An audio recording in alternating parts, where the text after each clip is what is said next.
Welcome to the Spirit Taught Podcast. I am Daniel Brinkman, and this is my stepboy, Emerson. Lasowski.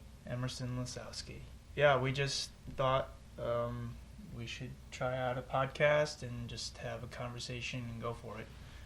So anything on your mind lately? Not really. I mean, school is kind of one thing on my mind. What about school? Kind of that a lot of my classes, you only have 4 days a week, and it's different when you're doing, like, gym class in a mask and when you're, like, just walking around school, or when you're in your classes and you have your mask on. It's just, it doesn't feel like school. Totally different than what it used to be like, I bet. I think I'll ask you some questions about, like, service, because we kind of did, you kind of did that. Well, you did do that, our next door neighbor. Yeah. So you shoveled her driveway, and you were thinking about shoveling other people's driveways and stuff like that. So why do you think that, why do you like to do that? I mean, I kind of did, like, Pat's and then John's just because, like, they're older, so maybe they have stuff to do, or just since kind of they're older, so then I was kind of just trying to help more of. Yeah. Yep. Yeah, so Pat she lives alone because her husband died a while ago, and but she has a bunch of people that she hires to, like, do her lawn, like, and her like everything for her. But I think it's a good thing to serve people either way, even if she hires people that do it for her. I think it's still good to help out. Why do you think that's a good thing, to help people? I just feel like it's the right thing to do. I mean, I would like that to be how other people treat me, kind of. So I feel like if I help other people, I feel like they would help me. I mean, I just feel like it's the right thing to do for the most part. What's the alternative? The alternative is kind of like you just don't do anything, and then you just, like, watch people either, like, struggle to do something that you could have done easily, or you just, like, don't do anything, and it's kind of like just being lazy. And I mean, if you have nothing to do, you can just do that and help and serve people instead of just, like, sitting around and watching TV all day. Yeah. What do you like to watch on TV? Probably one of my favorite shows is Henry Danger. What is that? It's like Henry Danger or Kid Danger and Captain Man, and they're like these sidekicks or Henry Danger is a sidekick to Captain Man, or Kid Danger is, and they basically fight crime around Swellview. It's like a reality superhero show, kind of, and I just like that. They stopped making it now, so they had the final episodes a year ago. What else do you want to talk about? Sports. Oh man, there's been enough sports talk. What about that book that you read? Oh, the Shaken one by Tim Tebow. Yeah. Oh, I like that one just because it was, like, for me, it was Shaken by Tim Tebow. Shaken by Tim Tebow. Okay. Yeah, and I liked it because it was, like, incorporated football into the book, and football is something I feel passionate about. And the book was kind of about how his walk with God and how he is, like, what he did with God. What did he do with God? What do you mean? And what he would do is, like, he started the. What did you say about his? Did he put John 3:16 under his eyes? Yeah, he put John 3:16, and the exact date 3 years later, he was playing a different game for a professional team, and 36 million people Googled John 3:16. Yep. And he threw, that was his, like, 36 touchdown pass, and he threw, like, 316 yards or something, and then he threw, like, he was just had, like, all of his stats that day were, like, 316, or, like, 31. He had, like, 31 rushing yards, like, I think he had 316 passing yards or something, but, like, all of his stats that day were 316, and when he got into the locker room, one of the guys was like, oh, hey, did you know that exactly 3 years later, and he told him about everything, and Tim Tebow was like, wow, I really feel like God had something to play in that. Mm-hmm. So what did he write the book about? He was kind of writing about how he was shaken. I mean, he was cut from like multiple different teams because he's like a big athletic dude, but he only wanted to play quarterback. So a lot of teams wanted him to play like different positions, and they felt he wasn't the best quarterback.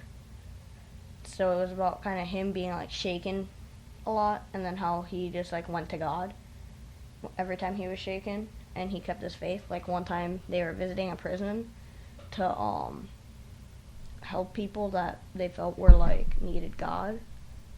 So there was this one prisoner there that Tim Tebow was trying to find, who he didn't know, but he felt like God was drawing him to this one cell. So he went there, and then they told him about God, and this guy was like really happy. And he was like trying to kill himself like a week before, and then he prayed to God. Like he said, it was the first time he prayed to God in like his life. And 5 minutes later, like Tim Tebow and some of his friends showed up there.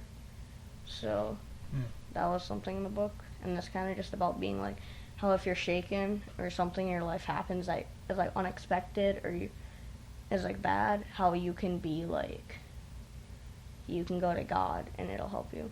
Mm-hmm. How many pages was that book? Probably close to like 150 to 200. I thought it was longer. It looked pretty thick.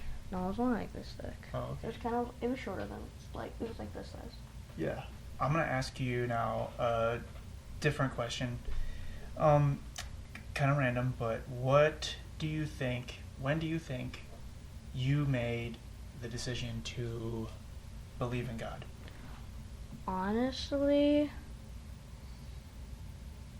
I don't really know. I mean, there wasn't a moment in time that you thought like no, this was it? Really wasn't. I mean, can't really remember when I was like really young, but I feel like I didn't really go to church then. Like when I was really, really young. How, like what age?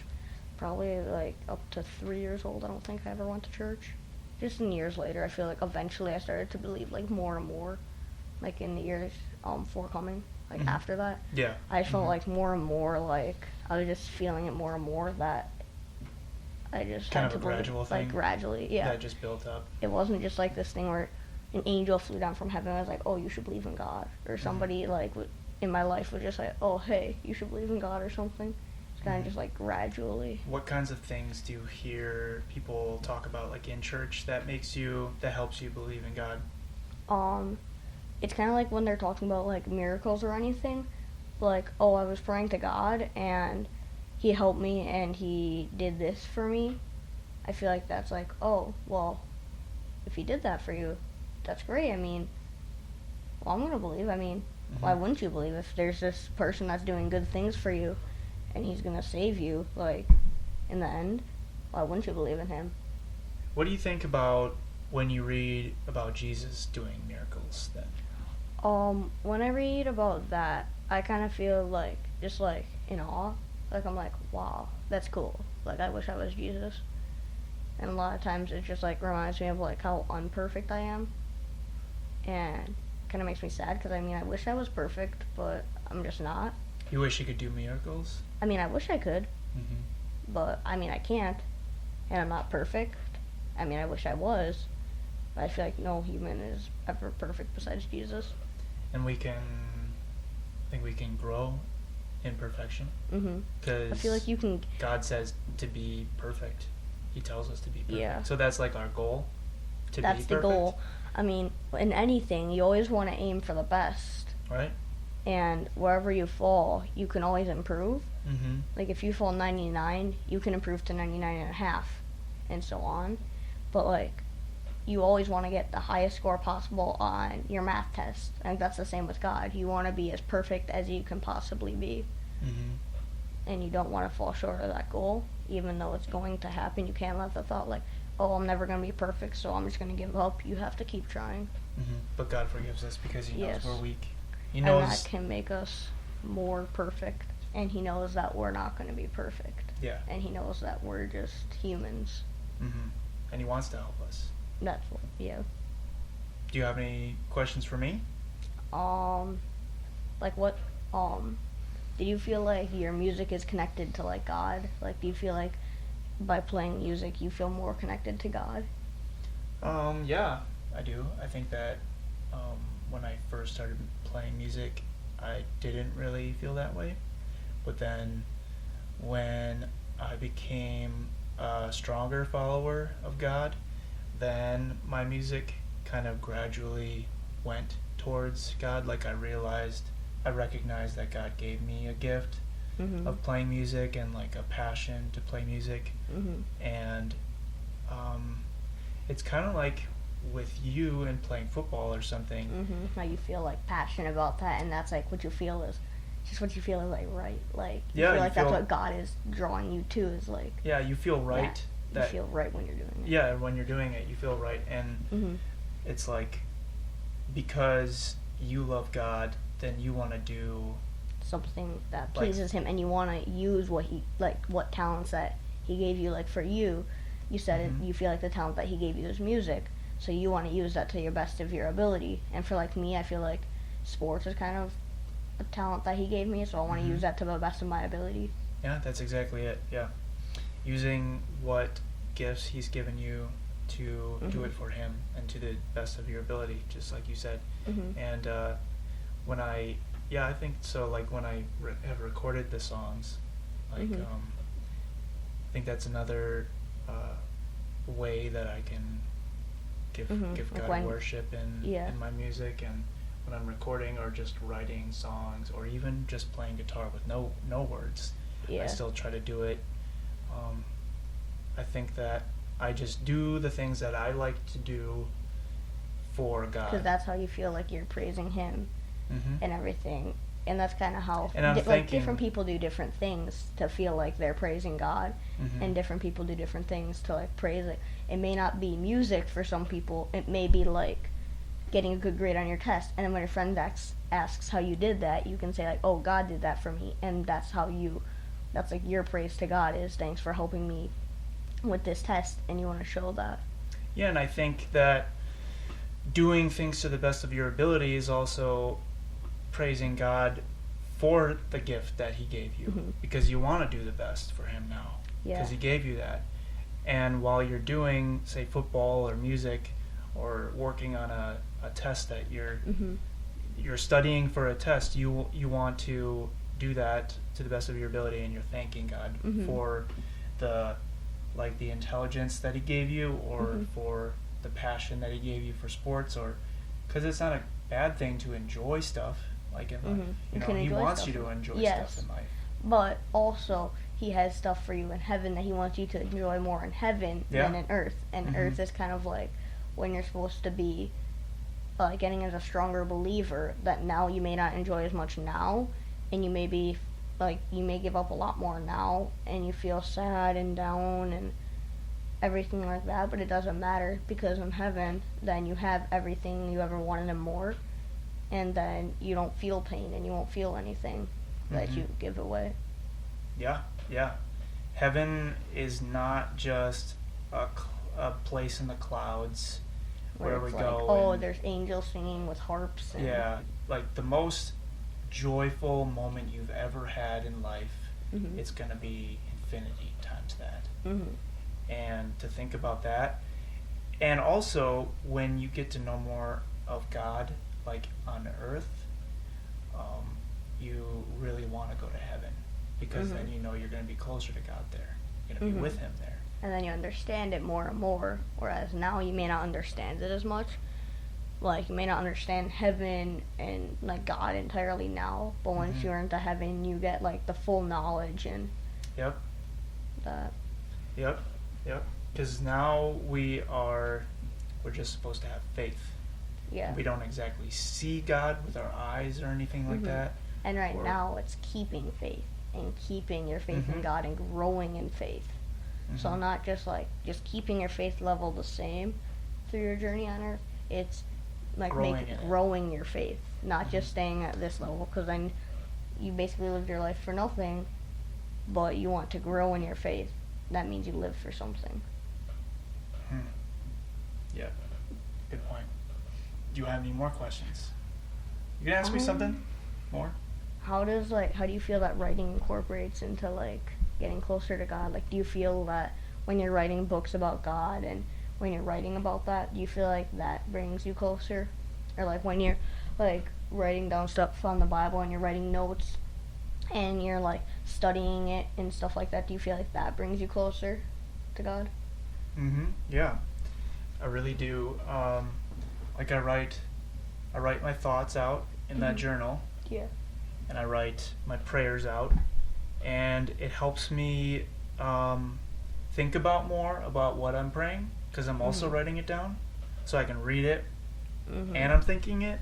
And that way you can like write down your thoughts at this moment and then dive deeper into your own thoughts and get a better understanding of maybe a sentence, but. And it helps me be more in the moment of prayer too, and not distracted by other things. And when I'm writing, what else did you say? Like when you're writing stuff. like book stuff about like just about anything about God, like do you feel like that's bringing you closer to God, or do you enjoy that?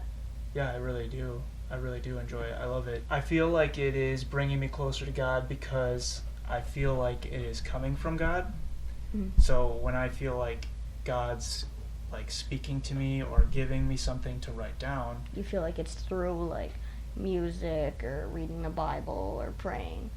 When I'm writing something, I felt like he was saying something to me that I was supposed to write down, and I think that he also uses what we experience in life. So I'll use a specific example to make more sense.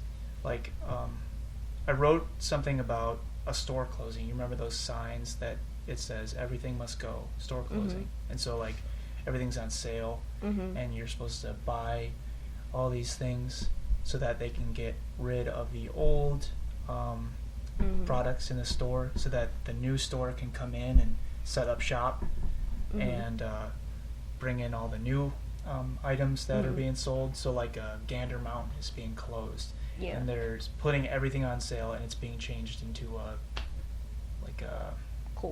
Kohl's or something. Yeah. So like it's going to be all clothes and stuff like that, and jewelry. But if something from Gander Mountain is left over, like some hunting gear is left over on the shelves at a Kohl's store when the Kohl's store was set up, well, that wouldn't make much sense, and it wouldn't be as beneficial to like the store, because they need to get everything out of there. So I think that I'm trying to say God teaches us in what we experience in life, like stores and stuff like that. That's all earth things. It's all earthly things. Isn't in heaven, because you don't need anything in heaven. Because you have everything. So he teaches us from earthly things about heaven. So just like those stores being closed, when when someone gets saved, so like their old life, that's like the old store. That's gone. It's gone and it's going by, and you're setting up shop in heaven. Yeah, you're setting up shop in heaven, and also God is setting up shop inside of you. Yeah. So like the Holy Spirit is living inside of us now. Yeah. Because we're believers. Yeah. And that means it's like a new store. Yeah. And if there's something left over from the old store, like say I get angry a lot, or I lie or something, that's something that belongs to the old store. And it doesn't make sense for it to be in the new store. Exactly, it doesn't make sense for it to be in the new store. And yeah. You looking at the people? Yeah, I guess.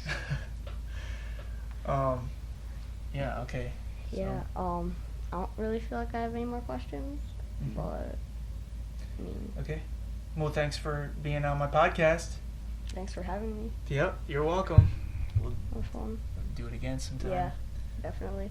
We'll try to come up with like more questions. Like more questions, so it'll be like more structured, maybe. Yeah, that way you kind of have questions that way you're not like sitting here like Yeah. Like wow. That's okay too. And I mean, it's not bad, but that way you have like more of a structured thing. Like you can maybe just have like a sheet of paper here or something with like 5 questions. Yeah.